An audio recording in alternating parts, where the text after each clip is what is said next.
Hey, welcome to this week's episode of Library Picker. You know, I was thinking about starting this week with our classics section. We're getting a lot of great new titles on that shelf, but I think we're going to save that for another week. And instead, we'll start in our sci-fi and fantasy section. Look around the bottom shelves in this section because there's a lot of really great titles. And the one that we're going to look at this week is called 13 Treasures by Michelle Harrison. So I don't have that many videos to show you this week, but I thought maybe we'd just take a look at the places where these books take place. We're going to start at MICDS here in St. Louis, and there's our campus. We're going to head to the location of 13 Treasures. 13 Treasures takes place in the UK. It's a gothic fantasy that takes place in England. So in this one, there are fairies that live amongst humans all over the place, but humans can't see them. And that's great for the fairies because the fairies love to play pranks on humans. Now there's a 13-year-old girl who lives in a city in the UK that can see the fairies. And it happens that she gets blamed for a lot of the pranks that the fairies pull on some of the humans around her. So she gets sent away to her grandmother's secluded country mansion, the description says, and it's there that she's supposed to be like rehabilitated. But she meets a lot of interesting people, and it's also kind of a mystery because there are children disappearing from a town nearby. So this might be a great choice for you if you like kind of an urban contemporary fantasy. It's on one of those lower shelves in the sci-fi and fantasy section. Next one I want to hit is in the historical fiction section, but it could easily be placed in, actually both of these could easily be placed in the action and suspense area. It's called The Secret of the Sealed Room. The subtitle of this one is A Mystery of Young Benjamin Franklin. So where do you think this one might take place? Some of you might say Philadelphia, but this one in fact takes place in Boston, Massachusetts. We're going to be right above Boston Common.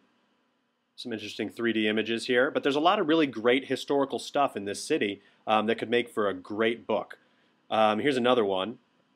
This one is Old Ironsides, the USS Constitution. There it is.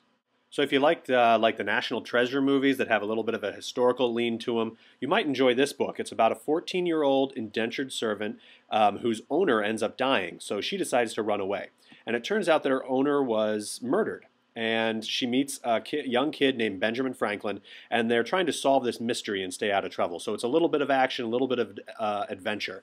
It's on our historical fiction shelf if you want to try it out. Let's head over to our action and suspense area. There's a book here called Jack, and there's actually two of them. It's a series, but this is a great action adventure story. This author, F. Paul Wilson, has written a lot of adult books, and they all star this one character named Repairman Jack.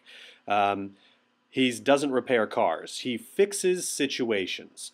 If that piques your interest, you might want to try one of these books. They're actually set in, not Boston, but New Jersey. These are the young adventures of this character named Repairman Jack, and they take place in a densely forested area of southern New Jersey called the Pine Barrens.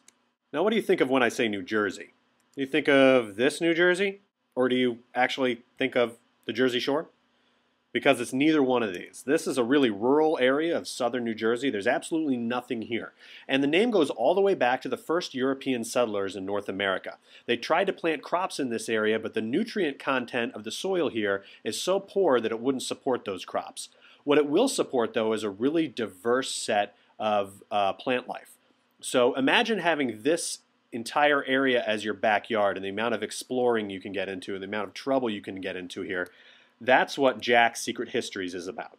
There's a copy on the action and suspense shelf, and if you turn around to the grab-and-go section, I think we have a couple of paperback copies, but the cover changed it a little bit. They wanted to make it look a little more appealing, I guess. I actually have a trailer for this one, so let's take a look. Even on a sunny day, the Pine Barrens is a dark place. The trees are packed tight together like a fence to keep you out. If it wasn't for Wheezy refusing to take no for an answer, we might have just stayed at home playing Atari instead of going for a bike ride to see her latest discovery. But then we wouldn't have found the black cube. There's too many coincidences. We weren't supposed to find this. We're not supposed to have it because it's proof that not everything is what it seems. We never expected to find the body. And we never expected other people to die. I don't know what's going on now, but... So I've actually read the first part of this book. Pretty good action, but a little bit of fantasy thrown in there as well. So the cover on the book in between these two is kind of too good to pass up. It just looks too weird. It's called Devilish by Maureen Johnson. Now this one takes place in Providence, Rhode Island. So I've actually never been to Providence, Rhode Island, so there's not a whole lot I can tell you about it. But there it is.